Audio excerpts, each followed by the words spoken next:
You know it's a bad cyber attack when radiation monitors at the Chernobyl nuclear plant have to switch to manual. Just weeks after another worldwide attack that shut down hospitals in Britain, the world again scrambling. If it's indeed criminals, then how to deal with sleuths who've figured out how to go global? Could they also have the backing and consent of governments? Is it down to the carelessness of intelligence services, software makers, or customers too lazy to install those latest security updates we're always getting? But this goes beyond the so-called ransomware viruses put out by criminals.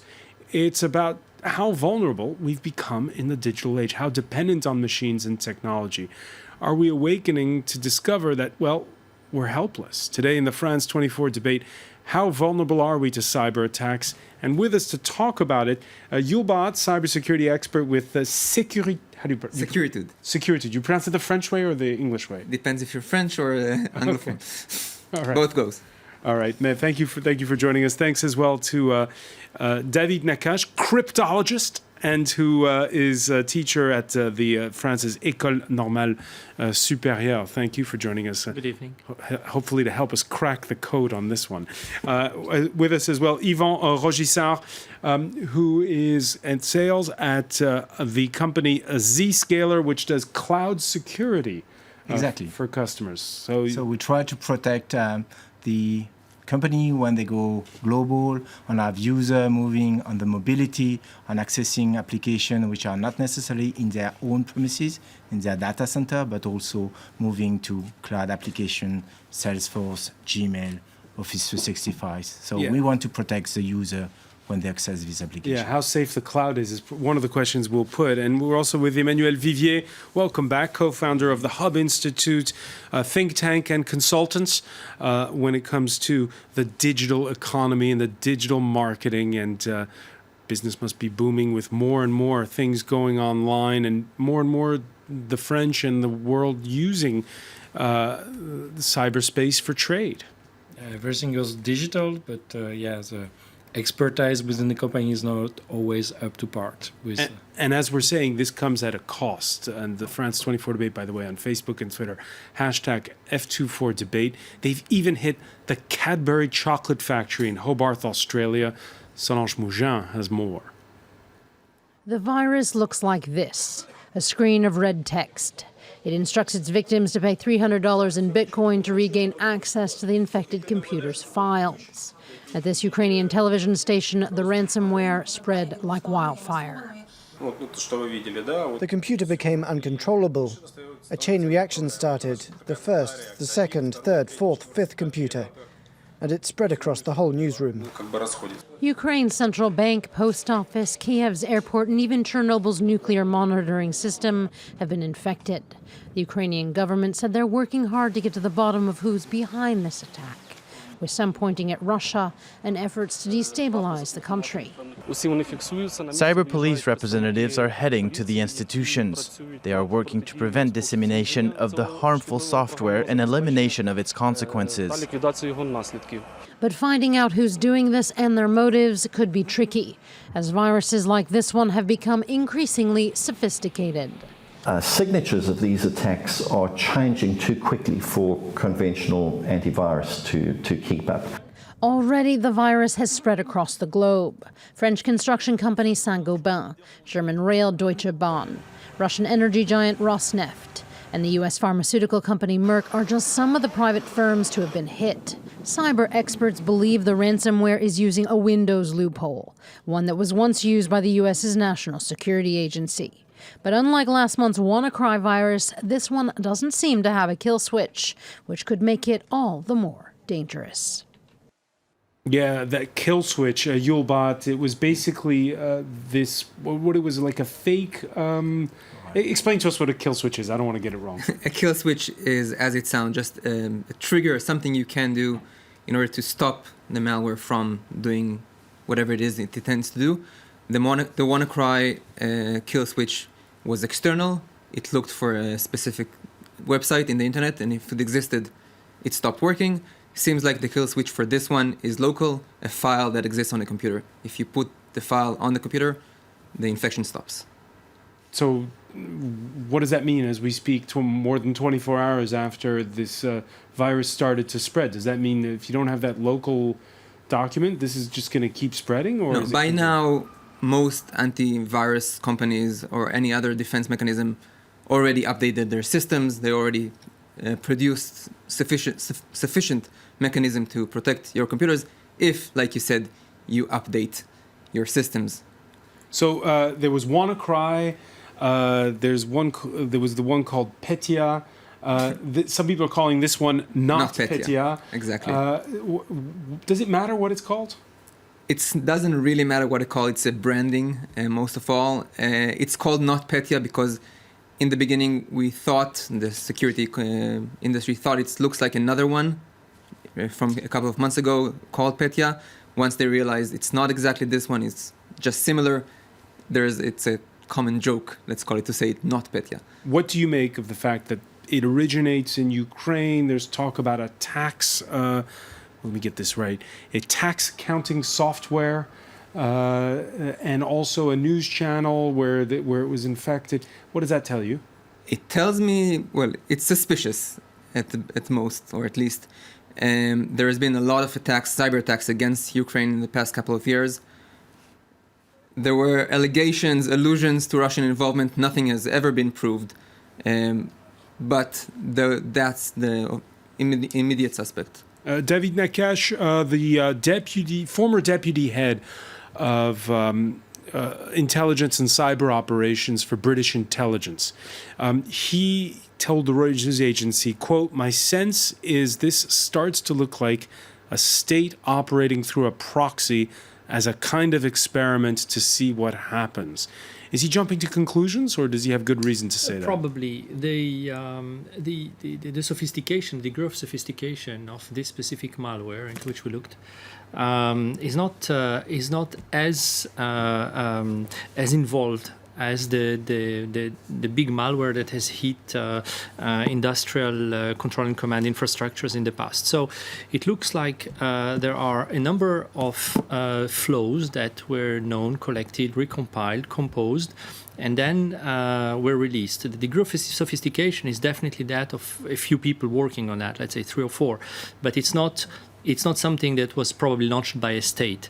It is possible that a state just funded this group or just pushed them or asked them to do something. All right, let me get your reaction to something else. The news website Quartz has set up a website called Petya Payments, where it's monitoring all those who've coughed up basically and given these people what they wanted. The sums are not huge so far.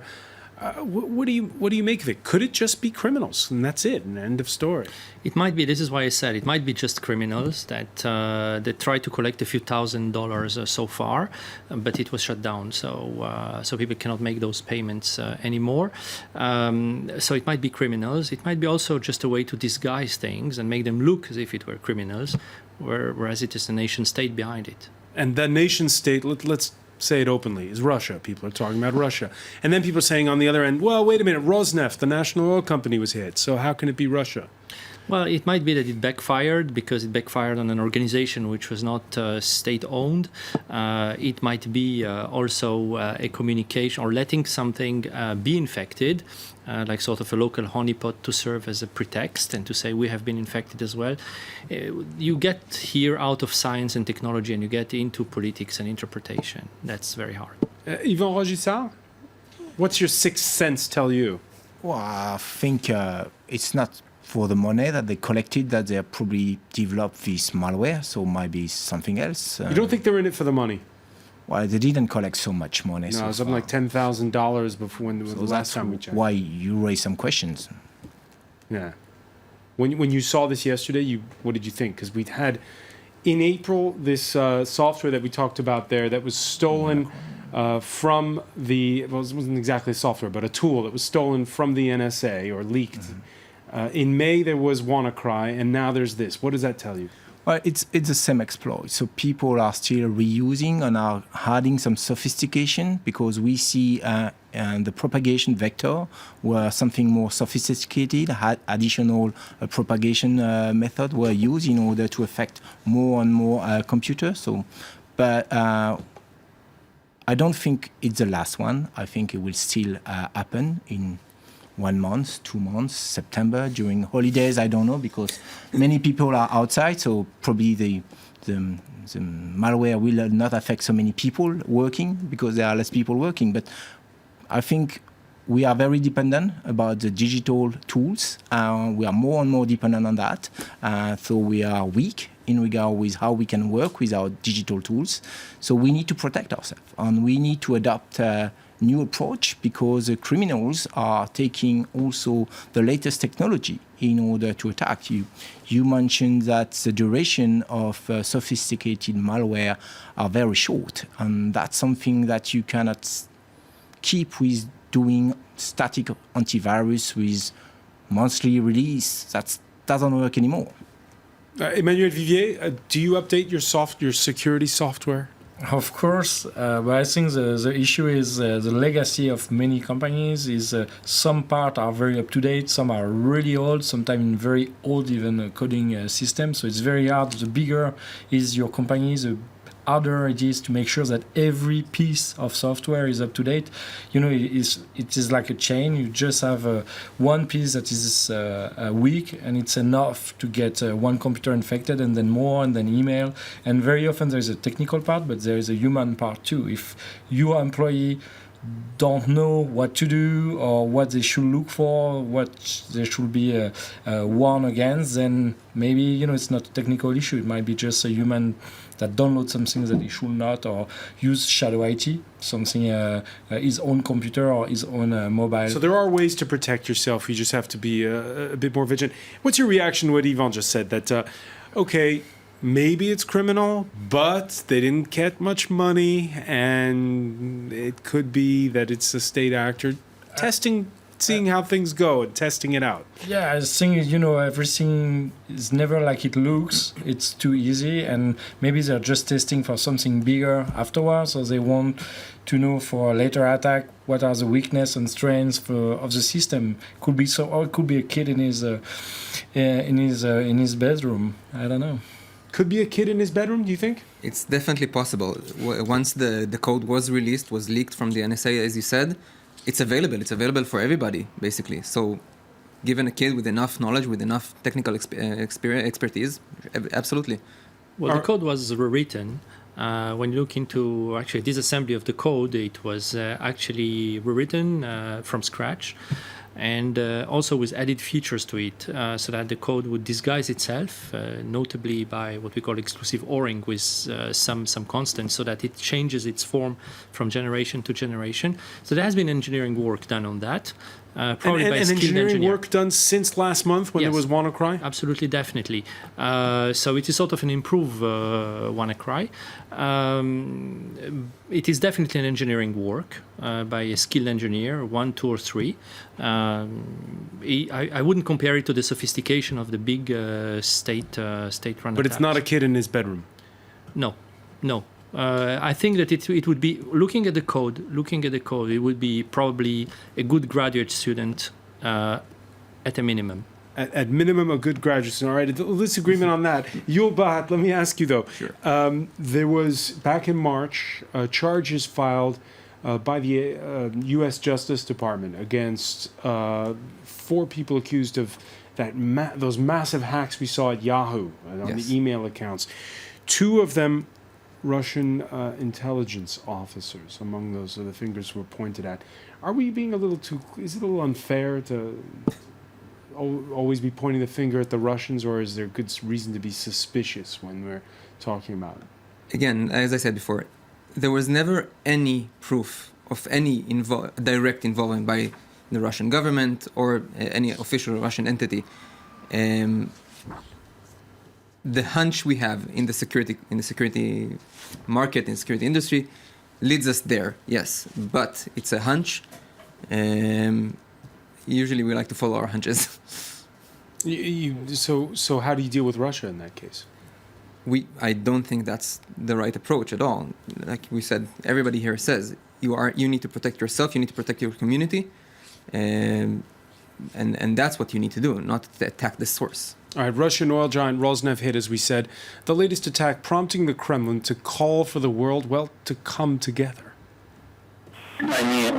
Such massive cyber attacks again prove the Russian thesis that such a threat requires cooperation on the international level.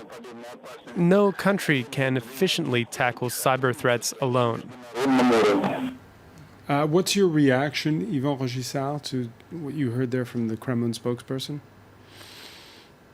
Well, we should all come together. You just heard Yul say something very different. Don't bother about coming together. Just protect yourself. Yeah, I think that's more important is people to realize that security is going to be a threat for the coming years.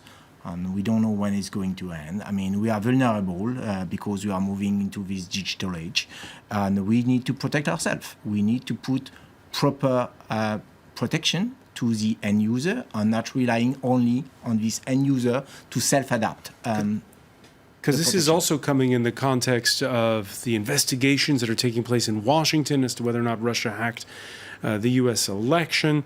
How do you make sense of what's are we associating two things that are very different, or are these part of the same story? Probably we have a root here, which is common interests, which would be to influence, to try to sabotage, to try to gain power, and so on. And this is expressing itself as different manifestations that can be cyber attacks, can be manipulation on the web, and so on. But it's not only Russia; everybody does it. I think that what you see here are different facets of basically the same motivation. Different facets of the same motivation. Yeah, because a few years back, everybody was blaming always the Chinese. And so the same thing. The Chinese also have interests. They have very strong hacking specialists, mostly coming out of the University of Xidian, which is the prime training institution in computer security in China, and they use them. They use them for in different state services to implement either offensive or defensive. Computer security operations. Is it a level playing field in terms of, well, it's a game? It sounds like a game of cops and robbers, where you're always trying to catch up. One's trying to catch up with the other, and that different state actors are competing. Crooks are competing with. There's lots of money to be made in cybercrime. It's at least $5 billion industry. Last time I checked. I think companies in general need to adapt to and realize we are living in a new age of cybersecurity. Or everybody, like my colleague here said, legacy antiviruses, common antiviruses we have today are not enough anymore. We need to advance to next level. Yeah. Okay, so there's state interests, but there's also the money interest, which matters a lot. We'll talk about it when we come back. Stay with us. You're watching the France 24 debate.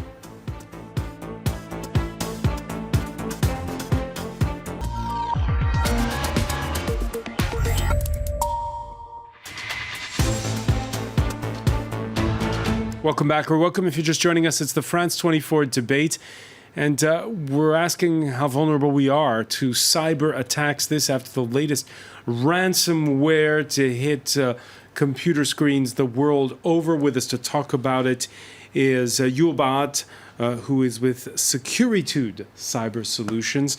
Also with us, David Nakache, cryptologist who teaches at the École Normale Supérieure, the administration school. With us as well, Yvan Rogissard, who is with Zscaler, which does cloud security, and Emmanuel Vivier, who is co-founder of the Hub Institute think tank and consultants. Emmanuel has the layman in the room, I should say, who's not as such focused on security for a living. Are you reassured by what you heard in part one of our discussion? Not really. Not that we don't have good experts, but having this knowledge and this expertise spread across all the businesses, employees, and even consumer is a hard thing to do. And I think one of the other issues is, I think the worst attack is the one we don't even know about, because here there is a lot of news about it. Everybody learn about it, but I think the worst act is the one we don't even know that. When it's basically steals, when the hackers are entering your system, you don't even realize they are there, and they are continuing for months, maybe years, to swallow some of your files or some of your information. Yeah, not necessarily stealing money, but perhaps knowledge or expertise or things like that. Is that something that you see often? Yes. There was a study come out just a couple of weeks ago. It takes, on average, 200 days to realize you've been hacked or been breached as a company. 200 days is more than enough time to steal everything from the company. And whose fault is it? when there's a hack like that and you don't know about it, is that your fault because you don't have the right software, and obviously you're in the security business, so yes.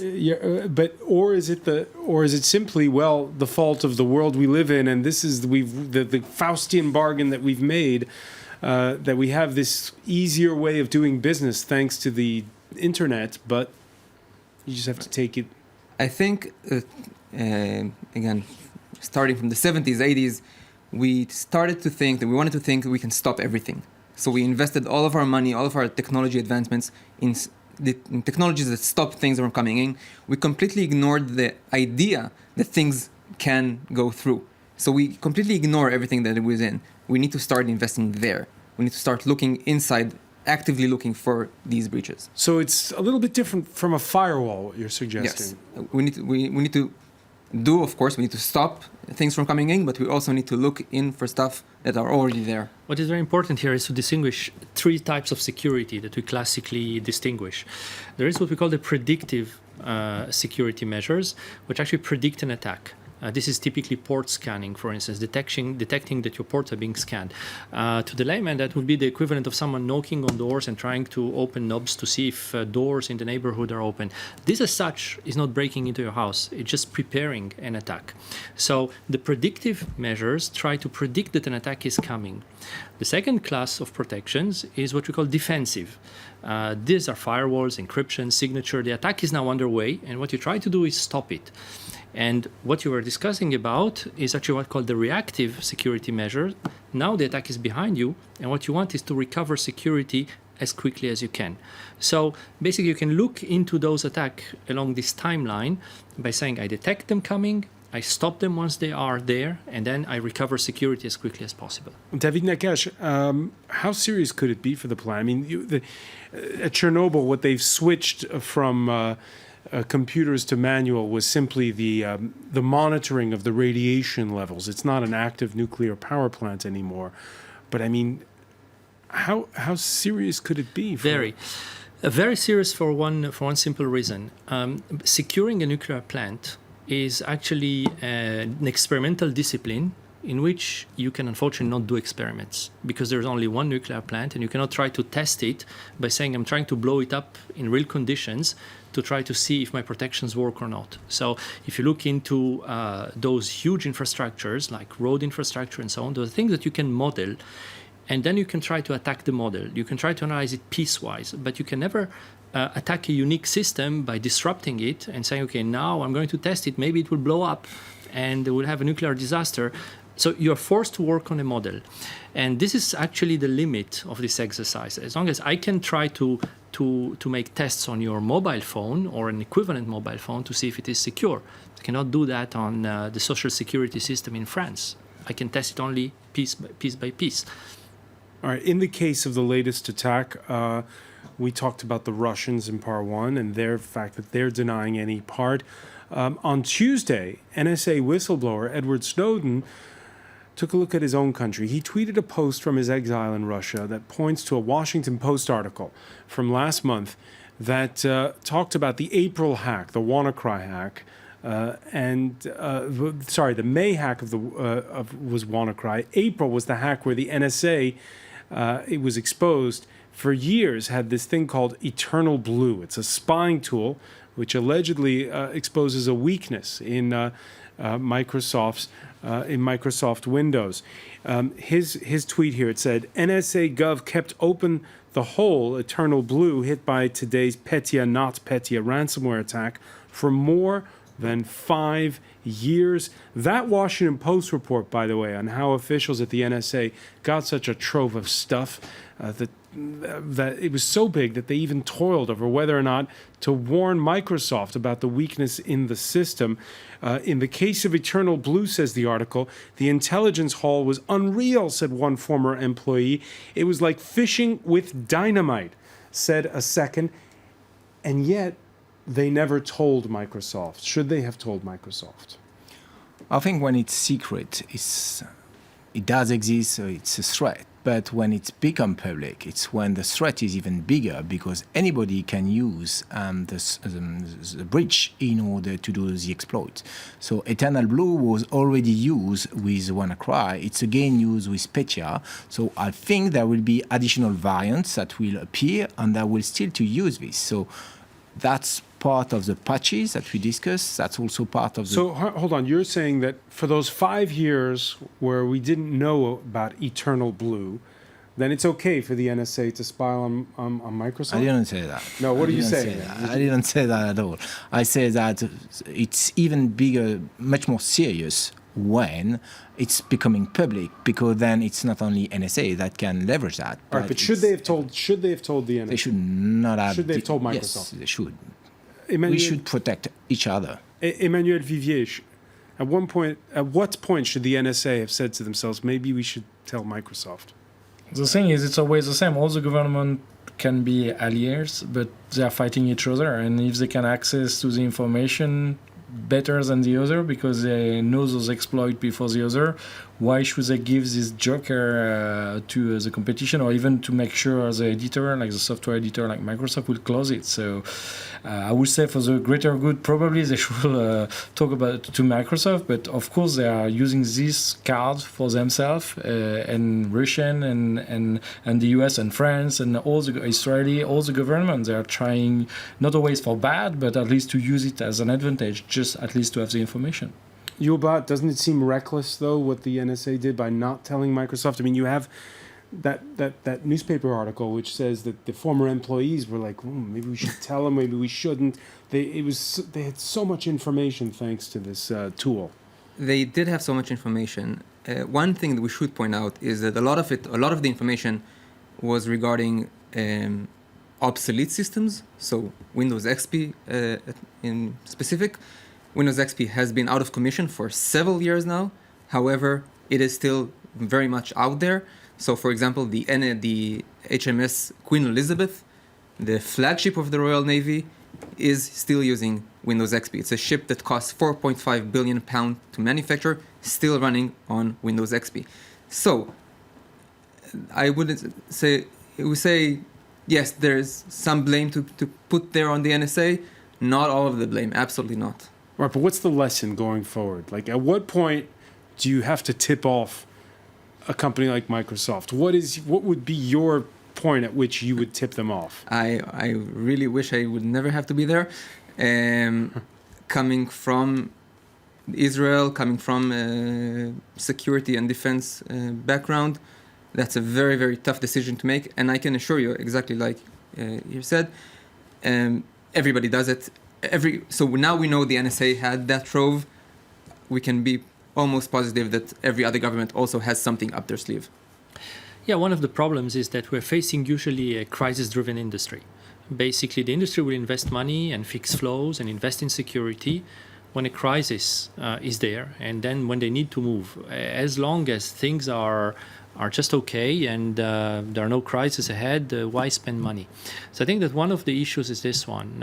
Incite the industry to do more R&D, to invest more into research, forward-looking research, so that they can have an advance, although it costs money. And this is really where we see the limitation of the system. We are moving very fast.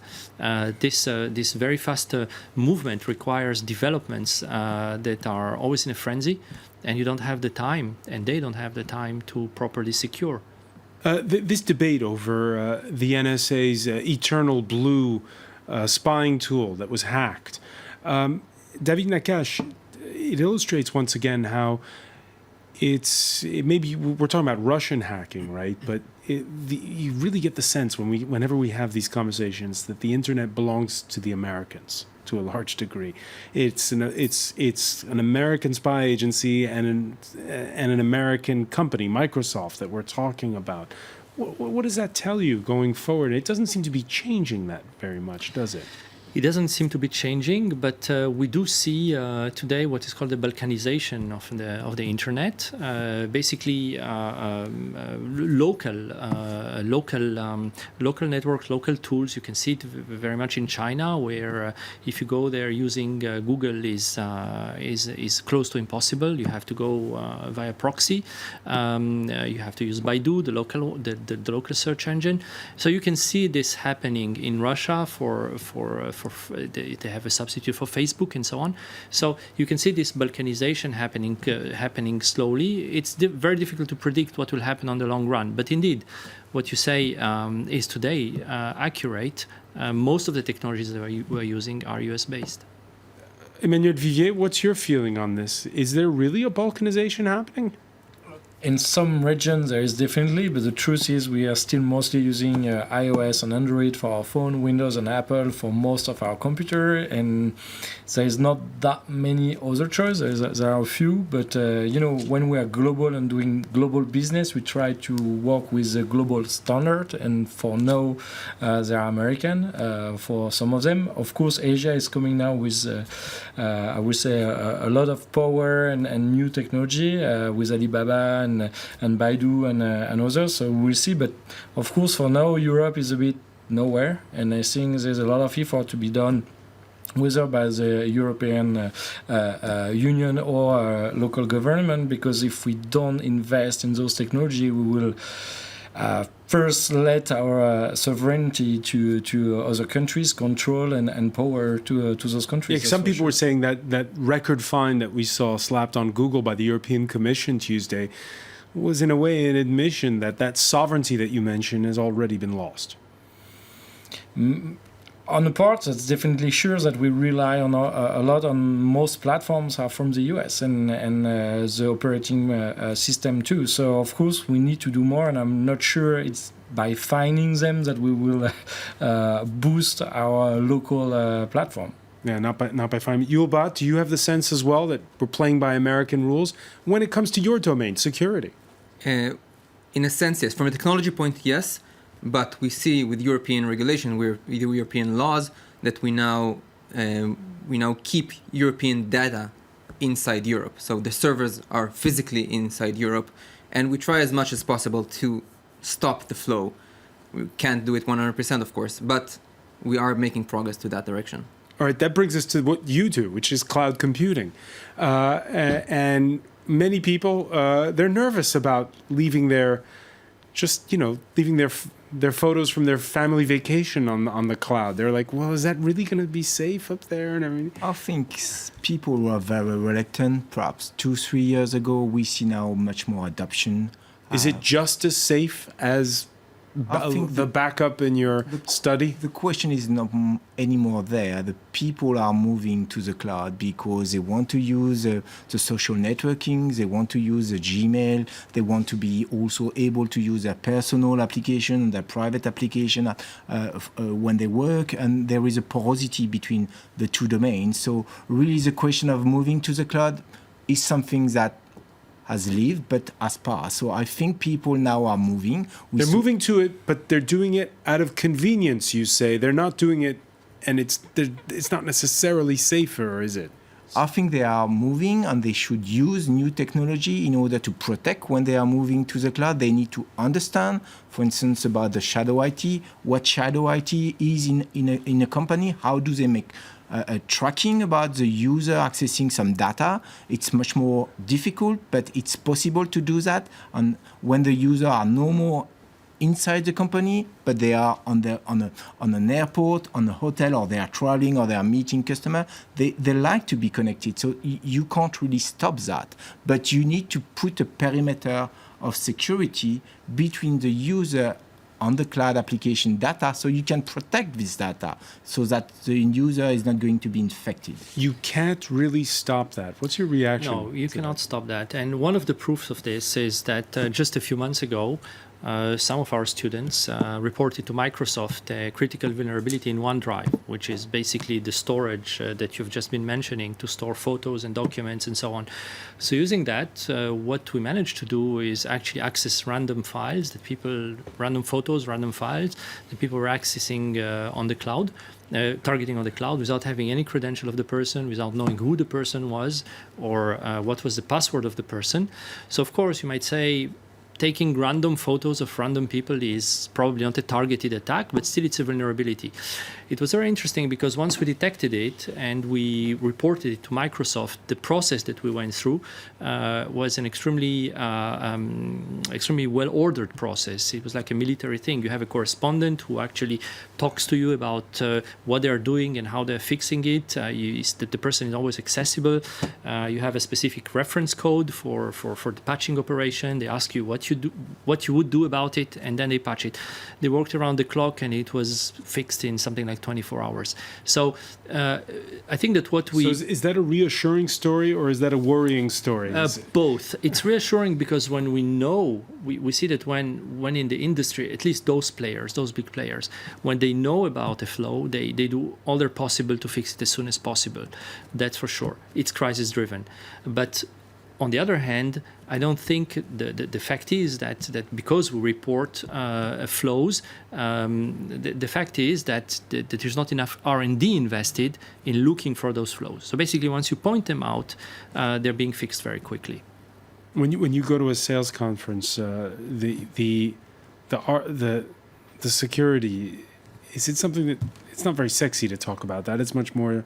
Is it a topic that comes up much in conversation? I think for business people, not that much, and definitely not enough, because if you never did IT or data, you already have to deal with it, and you are not very pleased. It costs a lot of money.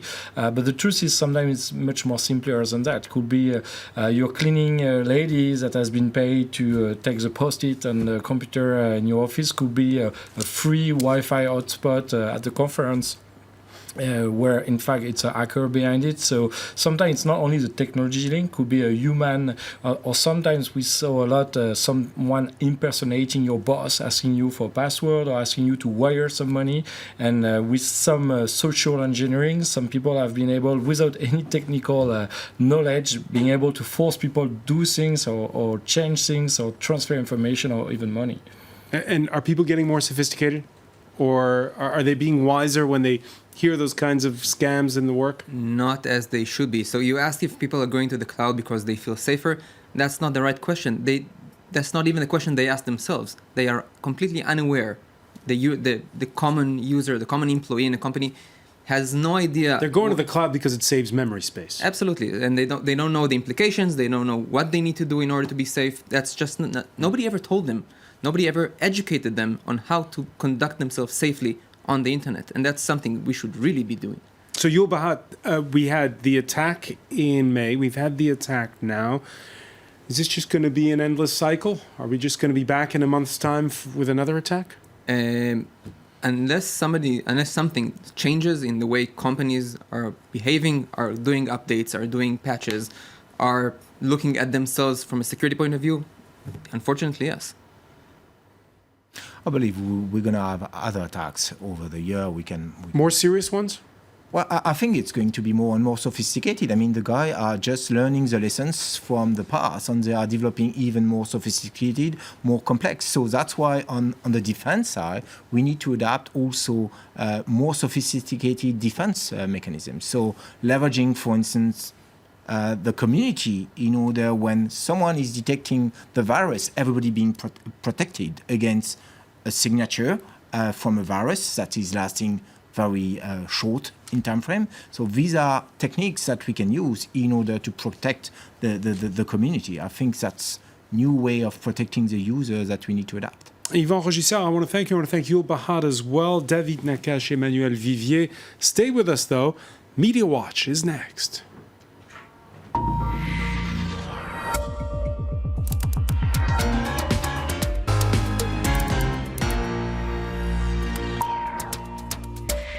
And we say hello to a man who's definitely not a Luddite when it comes to computers.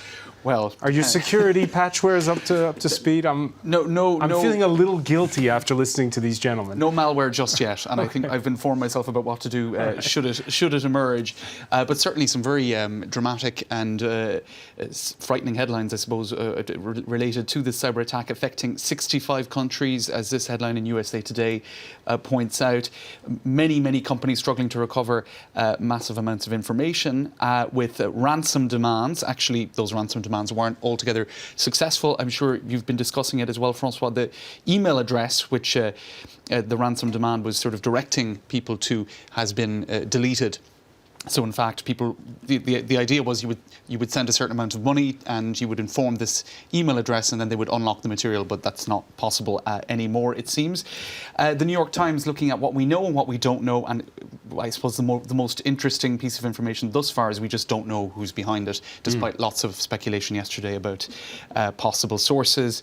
And lots of information as well coming up on social media about what to do in this sort of a situation, how to prepare for it, how to handle it, and really email and sort of surveying your emails, keeping an eye on your emails is one of the most important things. If there's an email from an unknown source, a suspicious source, if the grammar is bad, if the writing, if it's got suspicious attachments, bad wording, then just be really careful with it. Of course, where that's difficult is if you're dealing with a big company with lots of different employees. It's very difficult to ensure that dangerous emails are not clicked open. A lot of tech firms have been tweeting as well with advice such as the advice I've just been mentioning, but further advice as well, ensuring that Windows software is up to date. That's one of the key areas by which is a flashpoint or a danger point. So making sure all of your software updates are activated, having a backup of critical data, email addresses for. Well, I mentioned that point about being careful of email addresses, and essentially what you'll have to do in this instance, if you have been affected, is rebuild the PC and restore from backup, if you've backed up, which not everybody would have. Lots of conferences today to look at the fallout of this. This is one person who's been tweeting from a conference at the European Parliament, where they're talking about new cyber threats becoming ever more strategic and more endemic, and now more structural barriers are needed. I suppose that's stating one of the more obvious conclusions that I think a lot of people have come to. Establishing credibility and trust is key for a successful attack. In other words, you're clicking on that email because you're being overly trusting of where it's coming from. For example, just one tweet from NATO, one of the organisations that has been looking at how they should react to this, and they've announced a €3 billion tech upgrade for NATO to be better prepared, I suppose, for those risks. And just one or two more tweets. The Heritage Foundation, conservative think tank in the US, talking about Ukraine and how the US must keep up support for this key ally. Of course, Ukraine, the most affected country by this attack. Yeah, you mentioned that barrier. David Nakash, just a question on this. There is an international organization called Interpol, which deals with crime that goes cross-border. Are they the ones in charge when it comes to having a worldwide coordination when it comes to these kinds of attacks? There are processes that allow communication, but things go so fast, and the procedures within Interpol are so slow because they're usually adapted to physical crimes, that these things spread in such a way that it is extremely hard to coordinate. Is there a need for a kind of international agency? We do have one in Europe, which is called ENISA, which is the European, the sort of European NSA, if you wish, but that mostly monitors and actually gives advices about this, general advice about the cyber attacks. Things are mostly managed in a national way. In France, it's ANSSI, who is the French agency who is actually dealing with it. All right, so it's still happening just on a national level as opposed to an international one. I want to thank you, James. I want to thank our panel again. Thank you for joining us here in the France 24 debate.